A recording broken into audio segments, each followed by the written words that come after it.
and thanks for joining us. Thanks, Graham. I'll just share my screen just now. Can people see that? Yep. Yes, good. Yes, we can see that. Good, great. Well, good evening, everyone, and thank you for inviting me to speak on this very pertinent topic. I'm going to speak for about 20 minutes, and what I'm going to do is I'm going to try and outline the relevant policy context, which I'm sure you're fairly familiar with, impacts of traffic growth over time, and some of the potential impacts of reductions in motorised traffic if we achieve that. But first, I'm going to take a step back in time, and I'll read this out. The improvements in city conditions by the general adoption of the motor car can hardly be overestimated. Streets clean, dustless and odourless, with light rubber-tired vehicles moving swiftly and noiselessly over their smooth expanse. And that came from Scientific America in 1899. It does make you wonder whether the Ford Motor Company had a stake in Scientific America, and also makes you realise how much we've learned about the impact of the car in the subsequent 120 years. So I should say at the early stage in my talk that I'm not going to focus on some of the undoubted benefits we have gained from car use, such as freedom to travel, convenience and access to work, because for all of these benefits, there's a counter-argument about the many negative impacts and the transport inequalities associated with car use. And in a climate emergency, the point of this presentation is to discuss why we need to change our habits and reduce our car use. This slide illustrates policies that I'm sure you're quite familiar with. So Scotland has a range of national and local policy increasingly focused on climate change, air quality, active and sustainable transport, a more sustainable, inclusive economy. And there's no one policy or intervention that will be sufficient to make a difference. There needs to be a commitment to multiple and concurrent approaches. And the reduction in car kilometres is described in the plan as a truly world-leading aspirations and will certainly be a challenge to achieve. In tandem with increasing priority being given to sustainable travel, we've seen a large increase in the active travel budget. And in the last year, there's obviously been an even greater commitment to increasing the active travel budget to £320 million, trebling that budget and equating it to 10% of the total transport budget. However, as this graph shows, despite the policy rhetoric of recent years, we've seen no sign or little sign of a reduction in motor vehicle ownership or indeed of motor vehicle use. And I should say both of these trends are pre-pandemic. Now, I'd like to show you some commuting trends over time in Scotland, which I think are also instructive. In this graph, based on the census, we see that car commuting has increased dramatically in the last 45 years, with 69 out of 100 commuters using a car to travel to work in 2011, compared to 21 in 1966. Over that period of time, walking is half. Bus use is a quarter of the level it was in 1966. Train use has remained relatively stable, did increase a small amount between 1991 and 2011 to take up about 4.5% of modal share. And cycling has remained relatively stable and low, just below 2%, although in certain places like Edinburgh, cycle commuting levels have risen and are over double the Scottish average. So I think when you look at this graph, you could think about this trend as like the journey of a large tanker whose progress we need to slow and then reverse. So again, just emphasising that challenge. So what has a car-dominated transport system led to? Well, it's certainly part of what's been described by public health experts as the obesogenic environment. And that's an environment where we do not move around as much as we should or used to. And at the same time, we overconsume in our food diet, but also in many other aspects of our lives. And this is a factor which is again linked to carbon emissions and climate change, as we know. These pictures from the early lockdown period of the COVID pandemic are striking because of how strange the empty streets look. The reality, of course, is that over the last century, more traffic has brought to congestion, and this kind of image is much more one that we're familiar with. And importantly, we know that levels of motorised traffic directly influence active travel, as we've seen during the pandemic. So more cars lead to less people walking and cycling, and conversely, where roads are quieter, more people are likely to walk and cycle. And I'll come back to this later on. We've seen many new large roads built in the last 50 years, so I think it's pertinent to ask, how does a new urban motorway or a new large road affect travel and activity patterns? How does it affect road accidents and well-being in local communities? Research in this area is important, as we have little clear public health evidence to guide decisions about investing in expensive urban regeneration projects, particularly in relation to climate, in a climate of constrained public sector spending. So I'm going to talk briefly about the findings of a study into the M74 extension in Glasgow. This 5-mile stretch of motorway cost £692 million, or roughly £140 million per mile. An independent public inquiry advised the government of the day not to proceed with this intervention because it would be very likely to have a very serious undesirable results for local communities. Nevertheless, this road was built. So there were competing claims, which you can see in this slide, for and against construction. A research study from the University of Glasgow investigated those highlighted in dark blue in this slide. And in summary, the findings showed that the completion of the motorway had resulted in no impact on road traffic injuries, increased travel and car travel for those people living near to the M74 with access to a car, reduced physical activity levels and well-being in a cohort of respondents living very close to the M8, particularly people with chronic conditions, reduced mental well-being in a cohort of respondents living near the M74. And there was different perceptions of connectivity and neighbourhood quality, which was also influenced by social factors and feelings of personal safety. Severance of communities and social connections is another well-known negative impact of large roads. And this slide illustrates a famous study carried out in 1969 by Donald Appleyard, relating different traffic levels in 3 residential streets in San Francisco with livability and social interaction. So these streets were categorized into low, moderate, and heavy traffic neighborhoods. And what the study showed, that increasing traffic intensity adversely affected all aspects of livability.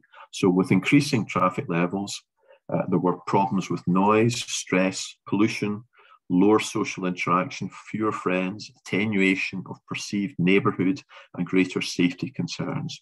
Now, this study was repeated in a very similar way in Bristol 30 years later, and produced very similar results. There are, of course, other negative impacts of car-dominated environments for pedestrians, and particularly for disabled people, as these pictures show. Blocked pavements, uneven surfaces, no dropped curbs.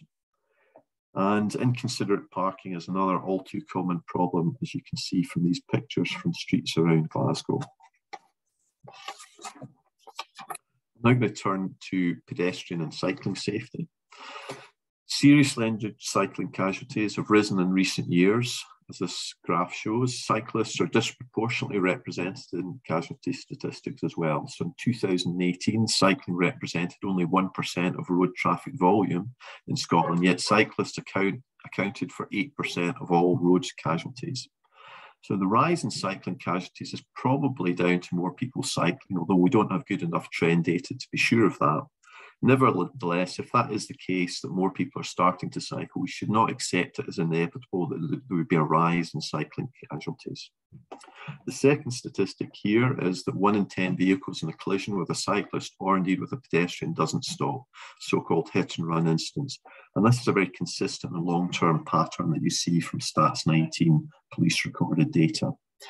It's also worth stressing that cycling is not a dangerous activity overall. And in fact, it's a very healthy form of exercise. We know at a population level, cyclists have lower overall mortality, but the perceived and real risk of cycling does contribute to lower cycling uptake, which is an issue. Now, this graph is from work we did in 2015 and illustrates trends in child pedestrian casualties.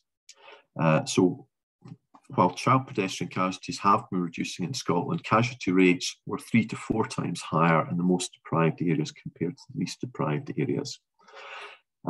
So as well as illustrating a safety inequality, this also emphasises the link between safety, our local environments and children's physical activity. We need safer street environments to enable our children to inhabit these areas, to develop, to play and to socialise safely. And I haven't shown this, but the adult pedestrian casualty trend has a very similar social patterning to this particular graph as well. Another concern to do with transport and motorised transport is air pollution, which is known to cause a range of public health issues, especially for children and older adults, and contributes to significant levels of premature deaths. Levels of man-made PM 2.5, small particulate matter, have reduced in recent years. However, PM 2.5 air pollution was still estimated in 2016 to be contributing to over 1,700 deaths in Scotland. And in a transport system that for years has favoured car use over other forms of transport, there are many transport inequalities related to not having a car. In Glasgow, about half of households do not have access to a car, and it's the poor communities where car ownership is lowest. And you can see that on the right-hand side of this slide, the communities on the right-hand side of the graph. In these communities, people rely much more on public transport, and we know also that older people are less likely to own a car, be able to drive, and are therefore, again, more reliant on public transport. However, what we see from this graph is that over the last 10 years, the costs of bus and coach fares have risen by 55%, well above the cost of living rises, and motoring costs have only risen by 27% below the cost of living rises. Finally, in terms of the climate emergency that we're living in, we know that the more affluent are responsible for far more emissions than people who are in the lowest income households.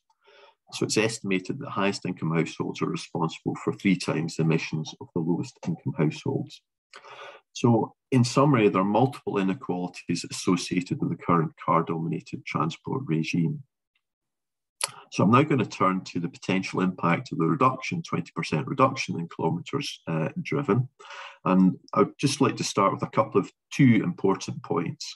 Reducing car use needs to combine less car travel with replacing journeys with active and sustainable journeys.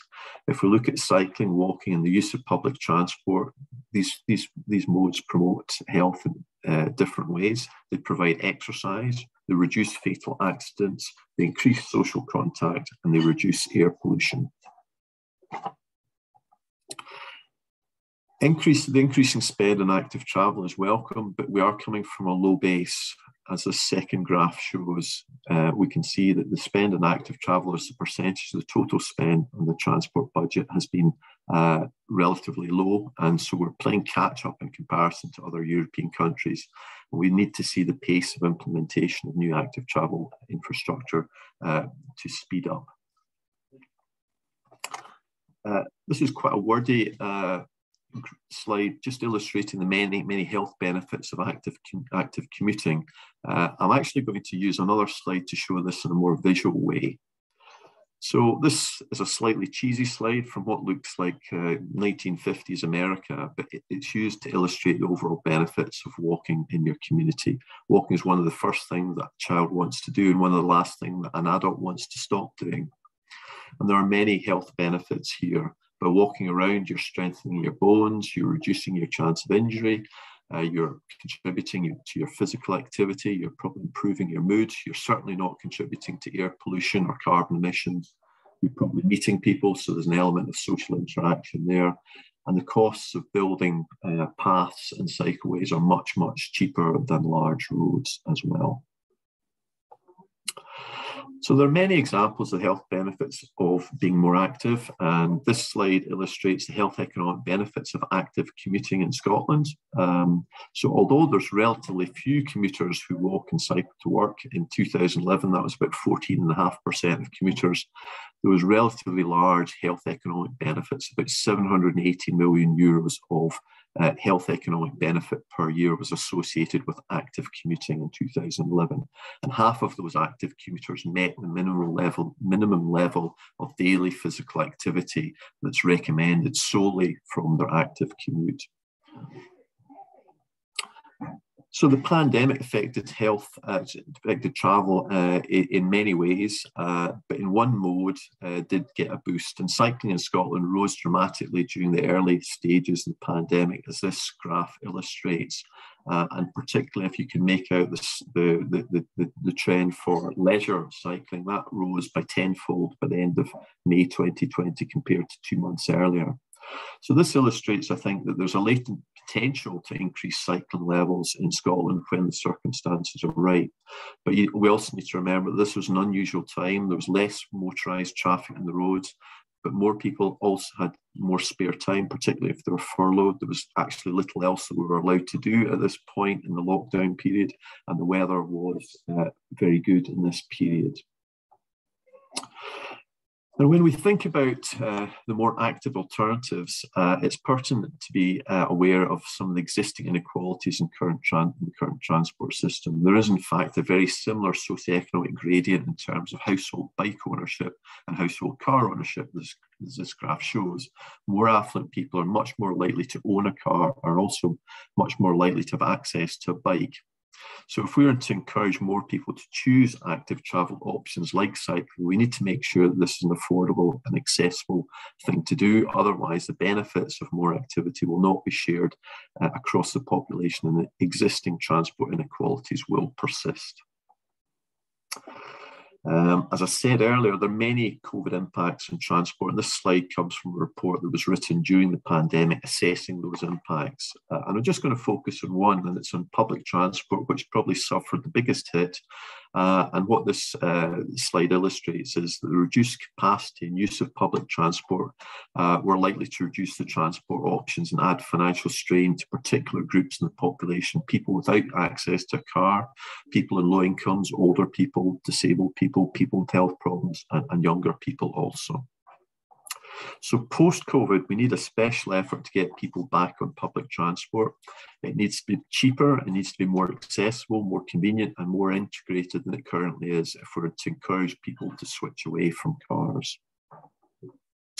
And I think we also need to think about road space reallocation, which involves redirecting space away from motor vehicles, especially cars, towards more sustainable uses to support traffic management, encourage active travel, and improve public spaces. The illustration here is from Sauchiehall Street in Glasgow, which I hasten to add is not a perfect example, but is used for illustration. Road space reallocation is likely to have positive impacts on health through reductions in overall motorised traffic. This will reduce adverse health effects of traffic, including air, noise pollution, greenhouse gas emissions, collisions, the severance effect that I talked about earlier, and the loss of public space. So I'm going to finish off by showing you a few sketches from one of our active travel seminars from a few years ago, in which an illustrator captured a lot of the discussion that we had as a group. So one of the comments was that we're rich in policies and strategies, but we're not great at doing things. And we certainly do need to start implementing some of our policies and speeding up the introduction of new infrastructure for active travel, as an example. And we need to think differently. And as this slide illustrates, everything seems to revolve around the car. The space should be about human beings. We all need to share this space. And the infrastructure on the left-hand side needs to be fit for purpose. We need roads and pavements that are properly planned, well designed, well maintained, and can be used by all sectors of the community. And I think we've got an opportunity here to close the gap in inactivity, and walking and cycling is a great way of doing that. Cycling has many health benefits, as this illustration on the left-hand side illustrates, but we also have a culture that I think we have to change, quite an aggressive culture, particularly against cyclists. But I think in general, we need to try and change the whole overall culture of engagement of all road users who are using streets. And I'd just like to finish with this quote, which I think nicely sums up where we need to get to. And this comes from a WHO report from 1999, and I'll just read it out. The solid facts are that walking and cycling benefit health, while motor vehicles damage health. Walking and cycling needs to be prioritised in transport planning. compact cities that minimise vehicle journeys need to be prioritised in economic and land use planning. Public transport must be significantly improved while car travel is reduced. And leadership is needed from politicians, industry and civil society. I've left a few links there. I can share my slides afterwards, but I think I'll stop there. Thank you. Bruce, thanks very much for that. Indeed, that was very, very interesting indeed. I was very pleased to see a bus to East Kilbride on there, the number 66. It's always good to see. If you want to make a point or ask a question, if you could just raise your hands, and I'll try and get through as many as possible. I suppose if I just kick off before I come to your audience, Bruce, are you saying that we need to? I mean, obviously you've gone in quite heavily on cycling and walking, which I would agree with.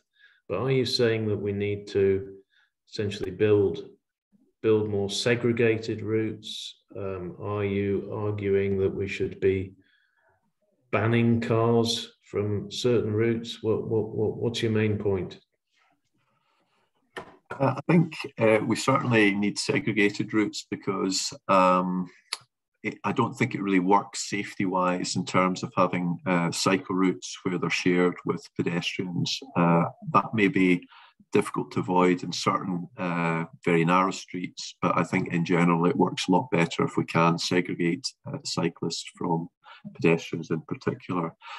And in terms of reducing road space, yes, I think we need to think about that very clearly because as I said, emphasised in the slides, where we can do that and where we can do that without affecting public transport and bus use, then I think we've got lots of benefits in terms of creating a more livable space, one that there's less noise and air pollution, and one that people feel happy to walk and cycle around in and feel it's safe. So I think both of those are areas that we need to make a bit of progress on. There's examples, particularly in Glasgow, where Kelvin Way was shut, and I don't think that's likely to reopen. And it's a lovely space in the centre of the city now. Yeah. Okay, we've got a stack of hands up now. Dave Defoe. Also, if you could say which organisation you're from.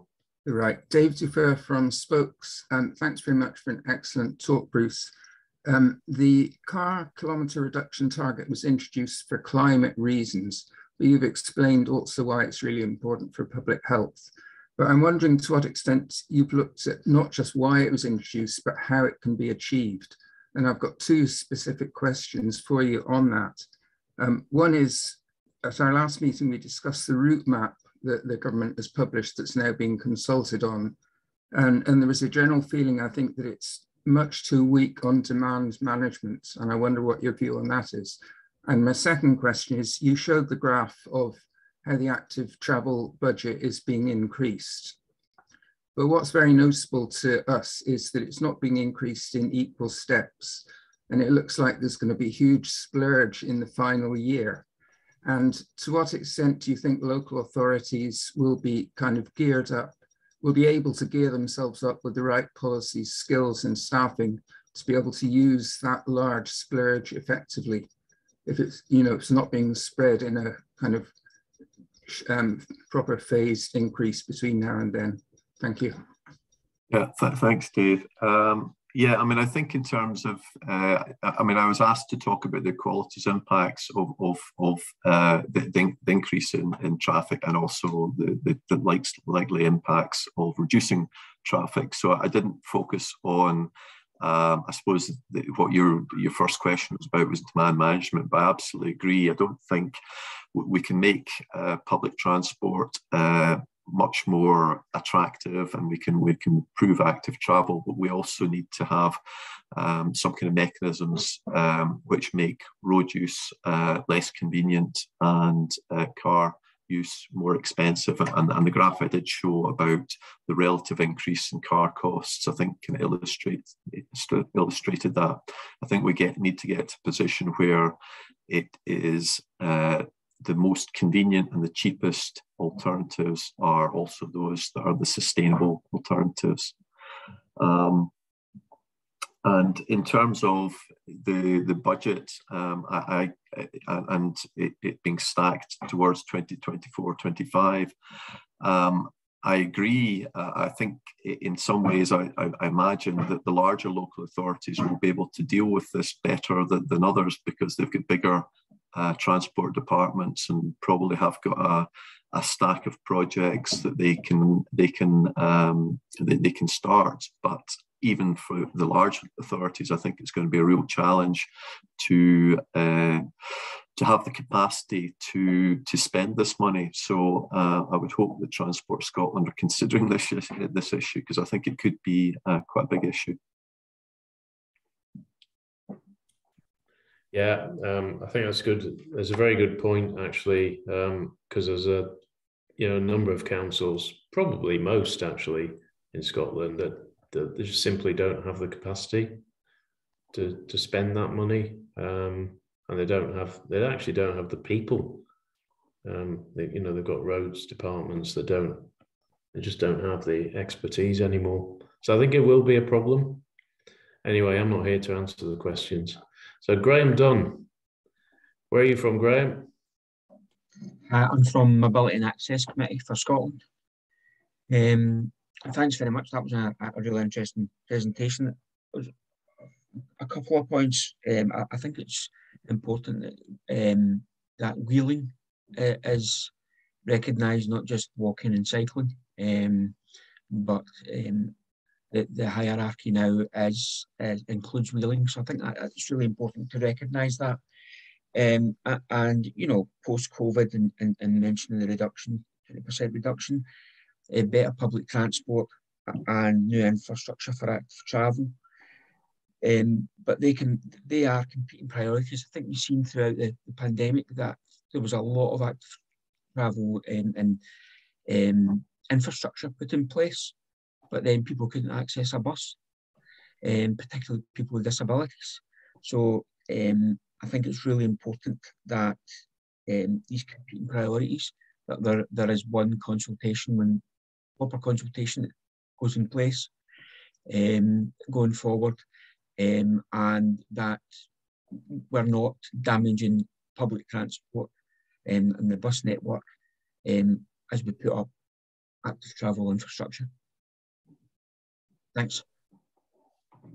Yeah, I agree with you, Graham. I mean, I think one of the things we need to do a lot better is to have the early discussions with groups like disabled groups and people representing older people who are most affected by the transport system and have suffered the greatest inequalities and access to the current transport system. So as we're changing our transport systems, I think we need to engage at a very early stage so that we ensure that this change is a fair change, and also that public transport and active travel options are as accessible as they can be to everyone.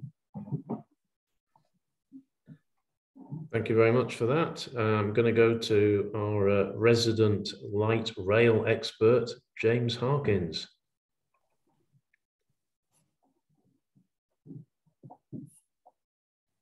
Not an expert on unmuting himself, however.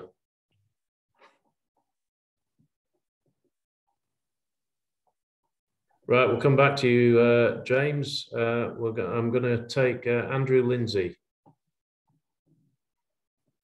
Thanks, Graham, and thanks, Bruce. That was really, really interesting. I'm Andrew Lindsay. I'm from CPT Scotland, so we represent the bus and coach sector in Scotland.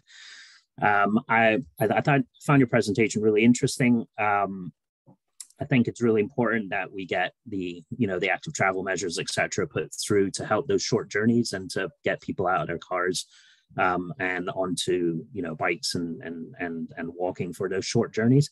I think the thing that I find very often in these sort of presentations is that there's very often little mention about those kind of journeys that are slightly beyond the ability to cycle or walk. So you're talking about connecting, different parts of the cities together, opening up access for people to get, to access different facilities, to access jobs, education further outside of their local neighborhoods. So for me, I think my point is I find things like you spoke about the active travel funding, you spoke about the amount going, the prioritization of putting active travel infrastructure in place. But there wasn't a lot of talk about bus prioritization, and not only that, but the funding for bus prioritization, which is at the moment equal to that of active travel, but is rarely mentioned.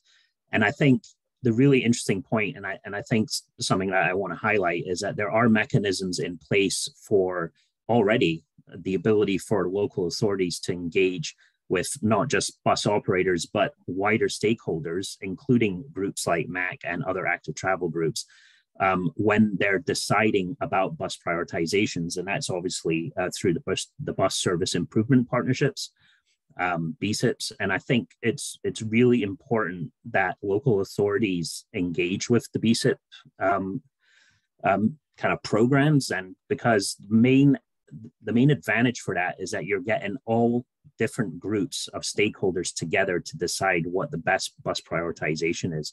And I think we tend to forget when we're speaking about, these city transformational sort of ideas about connecting the different parts of the cities with that public transport. And I just want to know your view on, how, why do you think when we're often talking about this, that the kind of ideas of bus service improvement partnerships, the ideas of bus prioritization is not mentioned as often as active travel? I think, Andrew, you make a very good point, and that's probably partly down to the work that I've done and what I'm most familiar with, but I absolutely agree with you. I think, and it sounds like the bus priority partnerships could be a really good way of putting in the right kind of bus prioritization lanes and measures where they're most needed. So I absolutely accept that. In the city I live in Glasgow, for things like the Avenues programme to work, they need to get 30 to 40% of the motorised traffic out of the city. But actually, for Glasgow still to work as a city, people need to still be able to get in using public transport. So mass transit by buses, by trains, by underground is really, really important. So I mean that sounds good to me.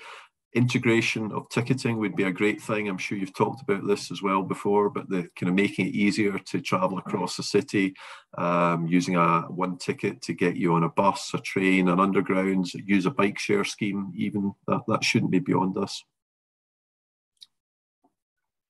Okay, James Harkins, you are unmuted. Thank you, Mr. Chairman. And it's nice to be known as an expert. Recently, we done some input into the Glasgow studies, and we showed that by using low-cost trams as opposed to Metrolink size light rail, which they're talking about, we would be able to reduce significantly the amount of car journeys, roughly in the order of between 25 and 35%, based on the numbers that's happened elsewhere in the UK when we put in tram systems. So I would say to Bruce and to Transport Scotland, all you need is a couple of lines in Glasgow, same in Edinburgh. Edinburgh itself is bringing it down, same for Dundee and Aberdeen, and you will find you'll achieve your target by miles and not by kilometres.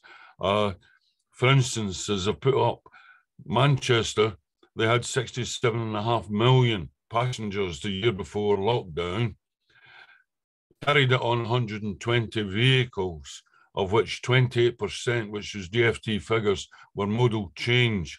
In other words, they got them out of the car.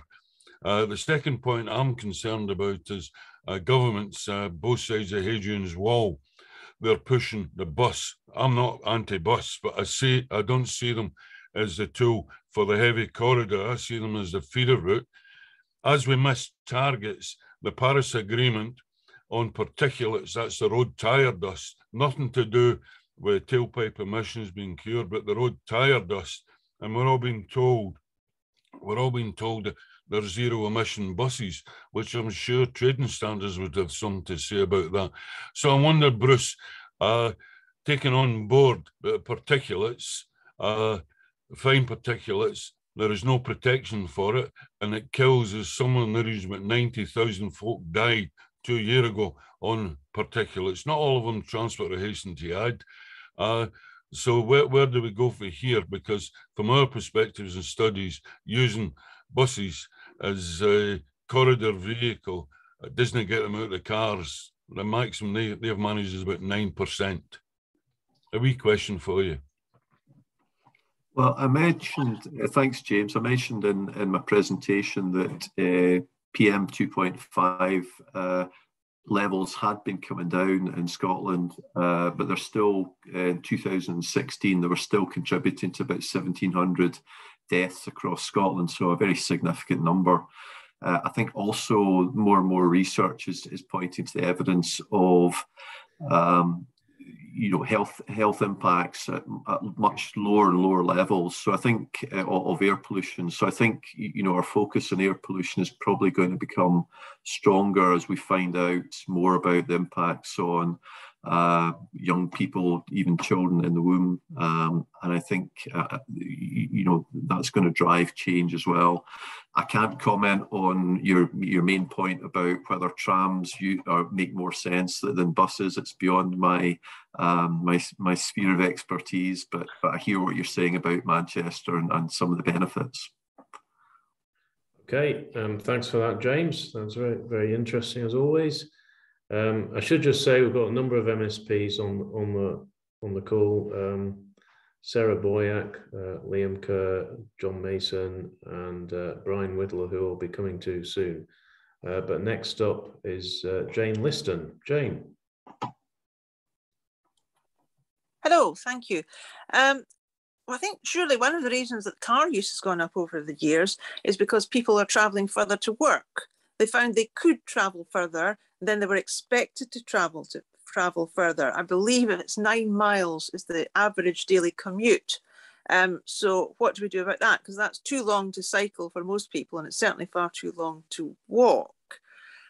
And secondly, so we've got to get people into public transport, but the railways, which are just about to become nationalised, and I'd rather think Transport Scotland must have known about all this and approved it because it just happened recently. The fares have gone up significantly, the services are being cut, and the ticket office hours are being cut. Is that really going to attract people out of cars to use trains? And the third very quick thing is another aspect of the car. I discovered in my role as a counsellor that some of the officers were finding it difficult to persuade some mothers to stop driving their children to school. And these were mothers who'd had very chaotic lifestyles before that got themselves sorted out. And so they insisted on driving their children to school in their cars to show that they had made it and they were organised. And now, how do you tell these people, I'm sorry, but you're not allowed to do that. You've got to walk your child to school, when they think this is making them feel so much better and it's helping them feel more equal, no doubt, as well. So that's just a wee handful of things. I'd be very interested in comments. Thank you. Thank you, Jane. Before I bring you in, Bruce, Jane, you're not here as a councillor, but you represent a group in St Andrews, isn't it? Yes, the Starlink campaign, the campaign for the railway into St Andrews. Stag underway at the moment. Okay, Bruce? Yeah, so I mean, I think your first point, I think we do need better public transport and more affordable public transport, more frequent public transport to replace those longer car journeys. I'm sure you're right, as because car use has been cheap, it's encouraged people to live further and further away from their places of work, and that's something we need to work against. We need to have more compact cities where people live very much closer to where they work. So we need to think about our spatial planning as well. In terms of the cost, personally, I know this varies across Scotland, and I think that's, it'll be different in different places. For me in Glasgow, it's actually cheaper to get a train than it is a bus. So I think it's different in different places. I think it would be a lot easier if we had a standard fare across public transport, and that was a cheap enough fare that was attractive to people to use public transport. And in your point about the school run, well, there are examples in Glasgow and possibly in other places where the driving close to schools is now banned, and that's a way of discouraging people from dropping off their children at school by car, and also to improve air quality around schools and encourage active travel. So I think there are some ways of doing that. Right, thank you very much. Yeah, thank you. And now we'll go to Brian Whittle. Brian's an MSP, and well, he tells me a very famous former athlete. Oh, thank you very much for that rather kind and fulsome introduction, convener. Thank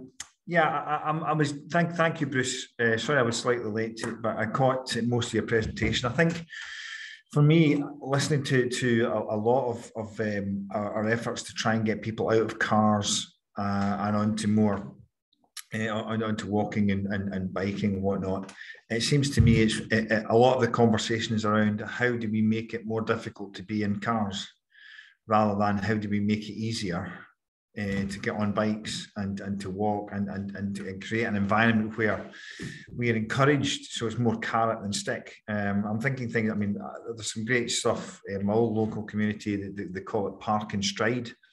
At school, where as you said, that you're not allowed to car anywhere near the school, so you have to drop the kids, some a couple of 100 yards away or whatever, and there are teachers that walk the primary school kids in. Or easy things like, where are the bike racks on trains, so there's an end-to-end journey, so we can cycle to the train station, put our bike on the train, and then cycle at the other end of that. And so for me, I'd like to hear more about incentivizing people into a more active lifestyle, more active travel, rather than disincentivizing people to use their cars. I don't know if you want to comment on that, Bruce. Yeah, I mean, I think I agree. The reason people use their car more than other modes is because of its cheapness, its convenience, and so we need to make the alternatives, walking, cycling, using public transport, the cheap and convenient alternatives. We need to make them cheaper and more convenient than car use, and therefore, when you've got that choice, it becomes easier to kind of make the sustainable choice. So I do think that we do need to have some kind of mechanism for the price of using a car has not kept pace with the cost of living, as I showed in my graph, and the price of public transport has been going up at a higher rate than the cost of living. So I think we need to look at the cost of transport in the round as well, and we need to balance up where we think we're going to get the most benefit. If we have cheaper public transport, then hopefully we'll get more people using it. It'll be an attractive option, it'll be a convenient option, it'll also be the option that will reduce some of these environmental externalities that we're facing, to do with carbon emissions, to do with air quality as well. Okay, and thanks for that point, Brian. Stuart Hay, followed by Rachel Murphy. Stuart. Yeah, thanks, Bruce. That was an excellent presentation. It set out things well in terms of the issue about who benefits from our current transport system and who loses out. And I suppose the question to you, Bruce, and it's a provocative question to MSPs, how do we get to the point where we can actually have a kind of sensible grown-up debate about who's winning and losing in all of this, especially the communities that are really losing out at the moment? How do we give them a voice?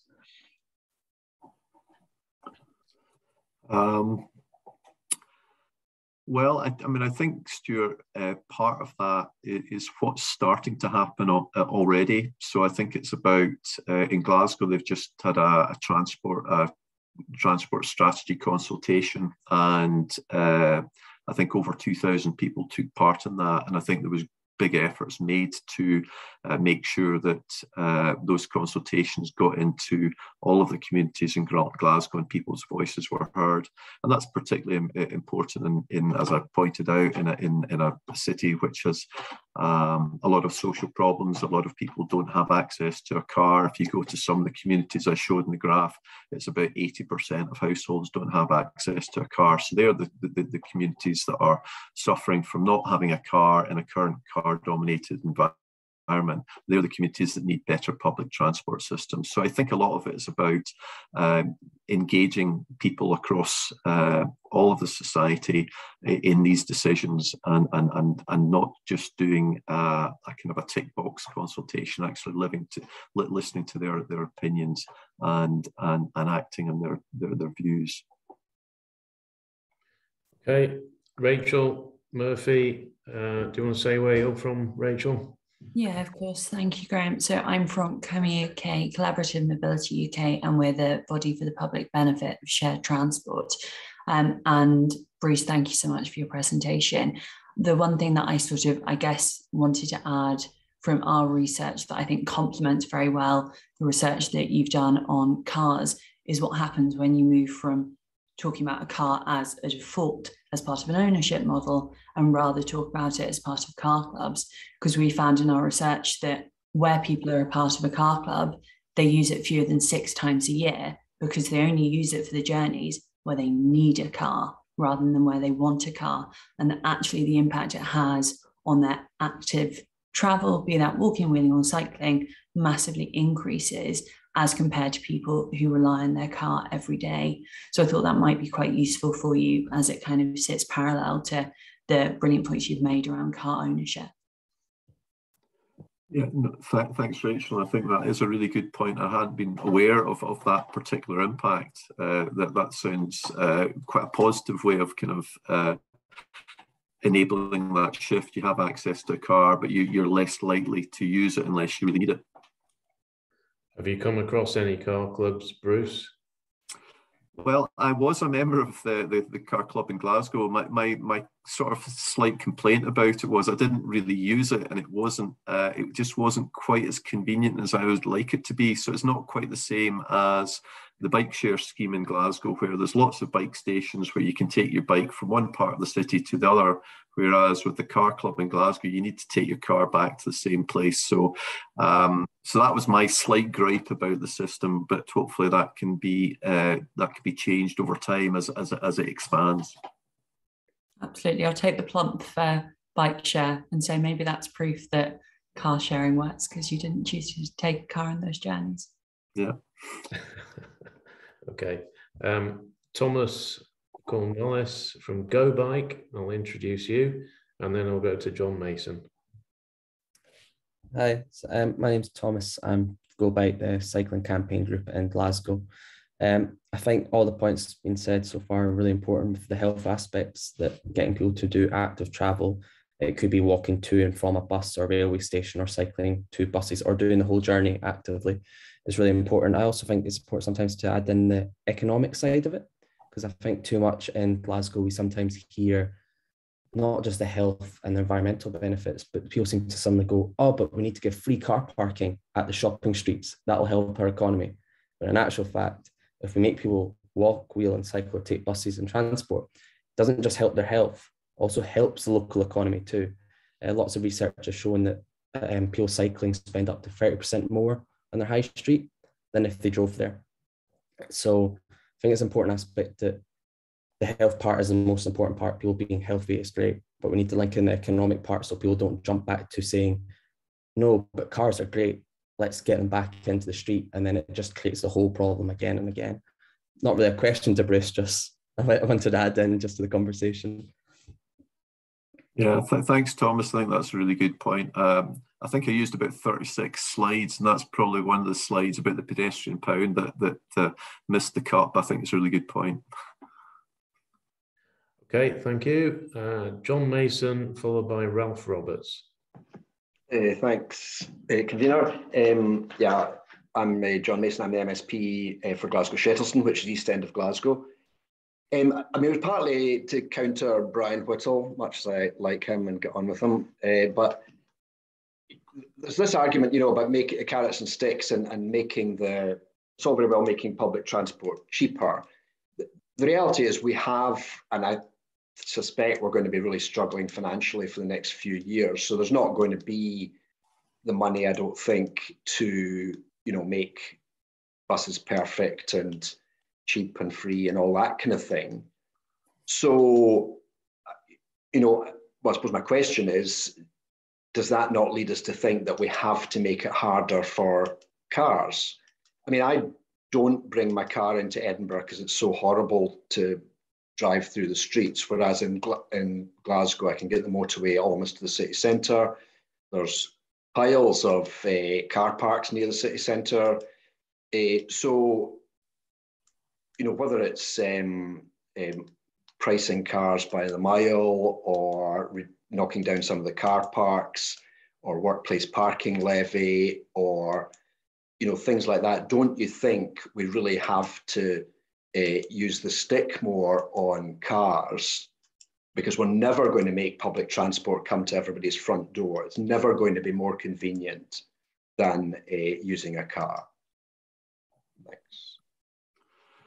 Yeah, John, I mean, I agree. I mean, I think my experience of going to Edinburgh is similar to yours. I would never choose to drive to Edinburgh because I think the parking charges are sufficiently high to put me off, and the public transport options are better. And I think maybe more could be done in Glasgow to make it less attractive to bring your car into the city. And one of the other things that I think the Connectivity Commission pointed out is that we've actually got an over-provision. This is a Glasgow-specific point, but we've actually got over-provision of parking in Glasgow. And if you could get rid of all, so a maximum, it's about 60% of the total capacity is ever used at the maximum. So you could actually get rid of all of the parking spaces on roads in Glasgow and concentrate it in multi-storey car parks. And that then gives you a lot more space to work with in terms of creating bus corridors and creating more routes for active travel as well. So I think we're going to have some balance between the carrot and the stick, and I don't think it's quite right yet. I think we do need to make car use slightly more difficult and slightly more costly. Okay, thanks for that. It's good to have a bit of debate between MSPs there. So I'll go to Ralph Roberts from McGill's and then Sarah Boyack. Thanks, convener. You've introduced me, so I'll crack on given time is tight. Magically, John Mason and even yourself, Bruce, made my point for me. Price isn't the big factor. You have to make it more convenient. So making buses faster, more consistent, with cheaper ticketing, certainly, that people can afford, and giving tickets that go across all modes is the way forward. But you have to slow cars down. You have to make it more convenient to use public transport, and you've just made that point. That was the point I come on to make. But studies all over the world now are showing this, that you get modal shift and you will get uptake in public transport when it's free, but it's not necessarily from the place you want it. It's generally people that are travelling actively in any event that do that. And we've got our very own under 22 free travel scheme playing out before our very eyes, proving that at the minute as well, that price isn't everything. So there has to be carrot and stick. And Ralph, sorry, Bruce, but Ralphie, are you seeing a lot of under 22s jumping on McGill's buses? Yes, we are. Graham, it's interesting, you know, so between the west coast of Scotland all the way up to Tayside and Dundee, we're seeing between 36% of under 16s travelling for free, up to as high as 60% of under 16s travelling for free. And perversely, that means that between 40% and 60% are still paying for their journey. So there's a lot of learnings to be had. We've got the application process, but that is coming under control now. And we need to figure out exactly what's causing this blockage, because some kids still seem happy to pay. So the price point isn't the whole threshold. The application process is part of it as well, but that's not common all the way across. So there's a lot of learnings to come out of this, and the 3-month review, hopefully we will get to that. And there is a little bit of growth. So if we compare from October through to the scheme starting, there are slightly more under 16s travelling than there were before, but not as many as there was travelling either 2018 or 2019. But there is some good positive things coming out of it, but it's also proving the rule. Okay, Bruce, do you want to come back on that? Yeah, just on the free bus use for under 22s. I've got an 18-year-old who it took quite a while to actually get his pass, which was a bit of a problem. But I think there's also just a kind of a cultural behavioural change thing that might take a couple of years. He's not been used to, he's more likely to get on his bike or get a train, and that kind of suits him where he's going to university. So I think there's just maybe a change that might take a couple of years to kick in. But I think once young people realise the savings they can make, they'll vote with their feet, hopefully. Totally agree. There's a confidence thing. And London TfL are doing that right now. There is a fear that the bus will turn away from where they're going, whereas the underground and the train won't. It goes in a pretty much straight line. Okay, and finally, we'll come to Sarah Boyack, MSP. Yeah, thanks very much. I missed the start of the presentation, so I definitely would like to see the slides because it was really interesting. It was a question, one of the slides that came up when I arrived in was about social inequalities and car ownership and bike ownership. And when you think of the cost of bikes, that's actually quite interesting in itself because most bikes are actually incredibly affordable. And once you've got them, apart from maybe 50 to 60 quid a year to keep them going, they're not that expensive to run. So that's an interesting issue to focus on. Is that where people live, capacity to park? Because on the other side, cars are going to get much more expensive. So is this an opportunity that we need to fill in? Because if you're looking at an electric vehicle, you're not looking at buying a second-hand car for 2-3 grand. You're talking 45, 50 grand. So I like the idea of car clubs. I was a founding member of the Edinburgh one, but I've moved out the city centre and it's just gone. So there's something about the infrastructure to make car clubs work, which I think is, you've got to find a way to make that work to plug the gaps so that people can use bikes. Lothian is fantastic for a bus company, but our roads are now grinding to a halt because so many people stopped using buses because it wasn't safe during the pandemic. So for me, trying to think of what are the top winners for getting people out of their cars over the next couple of years to make the buses work, but also to get people to feel comfortable cycling. For me, I would go for more early investment in active travel rather than doing it at the end of the term, because I think a lot of the stuff could be quite cheap comparatively if you just kept doing it over time. So kind of interesting to hear what you think about post-pandemic. We're not all going to go back to work 5 days a week. What would you think would be the wins that would be ticking all the boxes for us? Thanks for an easy question at the end, Sarah. I think there's, yeah, what would I say? I mean, I think, you know, not all, going back to your starting point, not all bikes are that cheap. You or I might buy a £60 bike. Quite a lot of people spend quite a lot of money on bikes, and there's a sort of a market there, I think, in terms of bikes that encourages people to spend quite a lot of money on bikes, and people then feel as if they need to spend money on the bike and on the kids. So that's a little bit of a problem. I think the bike share schemes are a great way of getting around that because it makes bike access much easier. And if you live in a tenement or a flat, you don't need to own a bike. You don't have the risk of theft. So I think that makes a big difference. In terms of getting more people using buses, I mean, I think, and public transport in generally, I think that is about having integrated ticketing, ideally cheaper fares as well. And one thing I didn't mention in my slides, but 20 mile per hour limits make a big difference in terms of walking and cycling, in terms of making it feel a safer environment. I mean, and there's good evidence now that they reduce road speed, they reduce casualties, and if you happen to be a casualty, unfortunately, it's less severe injury as well. And I think it's plausible to think that if we reduce road speeds sufficiently, then people will feel it's safer to walk and cycle around. Thank you very much. And thank you everyone for your contributions. It's been a really interesting meeting, I think, really useful. I'm just going to bring in Colin Howden. Colin, can you just tell us when our next meeting is and who we've got lined up? Yeah, sure. Thanks. Yeah, next meeting is Tuesday, 24th of May at 6 p.m. I've put the details of the speaker in the chat. So it's Claire Winton from the Urban Transport Group. She's going to be talking about freight logistics implications of traffic reduction. We've also asked whether Professor Ian Docherty could also join us for the tail end of that meeting. We had invited Ian to speak at the first meeting. He wasn't available then. We might ask him to just sum up some of the topics we've heard across the 4 meetings. So, but Claire Winton's confirmed. Ian Docherty, we've still got to wait to see whether he's able to make it.